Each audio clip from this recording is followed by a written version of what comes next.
the scene. I absolutely love him. He's one of the smartest guys working out there right now. So I'm going to need you to do me a favor and put your thinking caps on because it's actually fucking worth it. So how about you do me a favor and again, clap for the show you want and give it up for the absolutely hilarious, keep giving it up, for the absolutely hilarious Cody Hughes.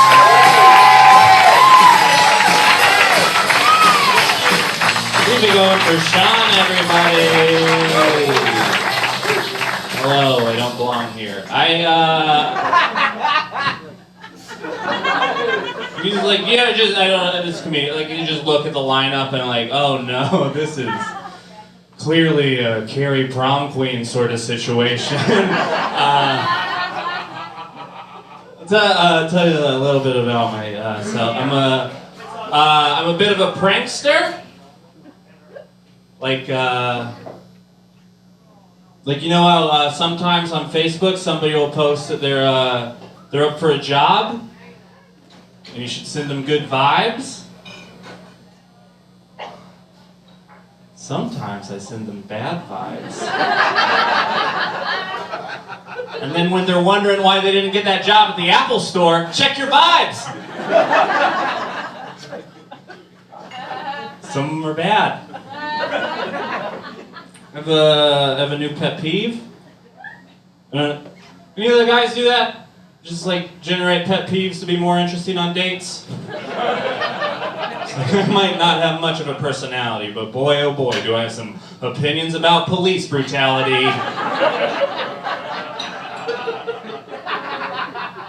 Well, what if the cop was black and the kid was white? Well, okay. That's probably why we both work at this sandwich shop, John.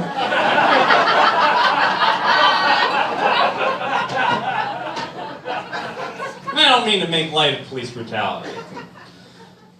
I think it's just a popular refrain amongst comedians and comedy fans. Oh, I wish George Carlin was still alive. I wish Richard Pryor was still alive. I wish Bill Hicks was still alive.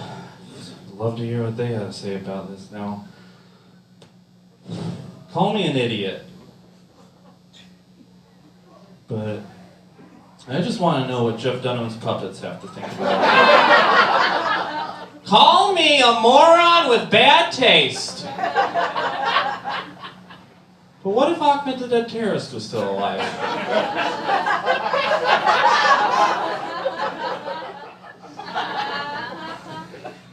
No, my new pet peeve is anybody who congratulates themselves on being attracted to another person based on anything but that person's looks.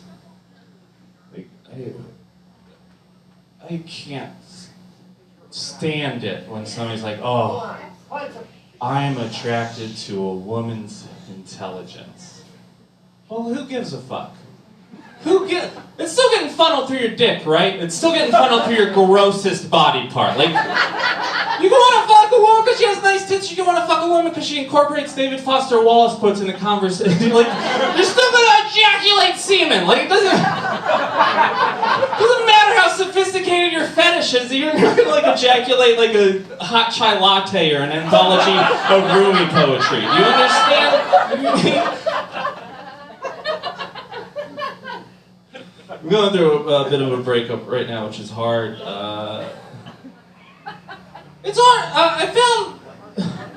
I found that one of my coping mechanisms is just listing reasons that I think I'm a catch. Just out loud, just to anybody who will listen. Which I think is an effective strategy. I just since the last time I've employed this strategy, it's become a lot more blue collar. Thank goodness I'm not 20 years old anymore, just grasping at straws of a personality, just like, I'm nice to her, and I make her laugh, and we like the same bands. No, like, I have a full-time job, no student loans, and I can drive stick shift. Like, nice used to be on the list? Are you fucking kidding me? Well, I don't mean to, like, feel like you're a nice dude and you've been fucked over by, like, I don't mean to invalidate your pain, just stop calling it the friends that, like, stop What? Why call it the Friends? Like, why do you have such a Nickelodeon-ish catchphrase for your real legitimate pain? Do you understand? Like, it's like if my father had a stroke and I just went around telling people I was dad sad. Do you, like... But you still feel sorry for me, please. My dad did have a stroke. It was a tiny one. It's one of the sizes they come in. Slightly bigger than an itsy bitsy stroke. Slightly smaller than a fun size. It's not the weirdest adjective he's gotten in a diagnosis. In 2012, he had a tumor removed, and when he had the tumor removed, the doctor told my mother that the tumor was roughly the size of a Hardee's biscuit.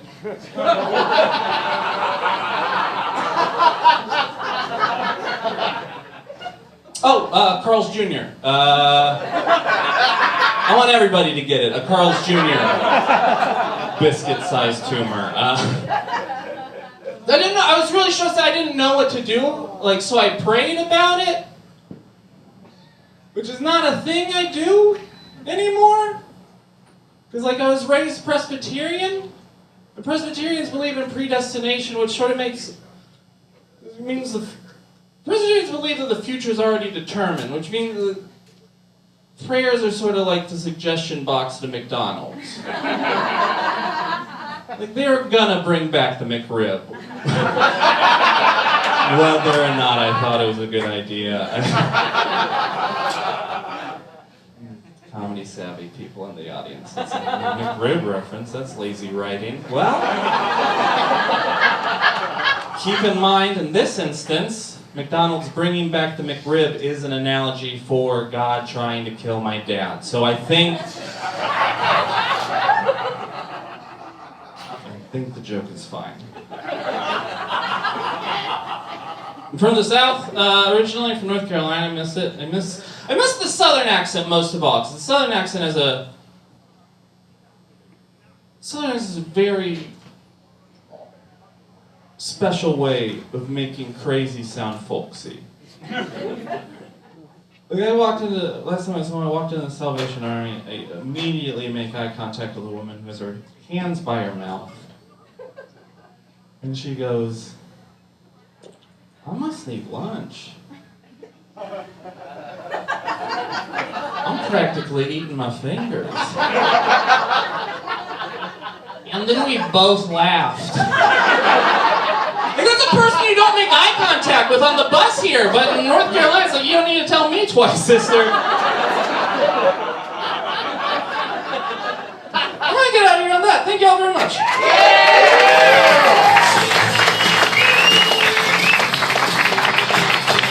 Guys, give it one more time for Cody Hughes.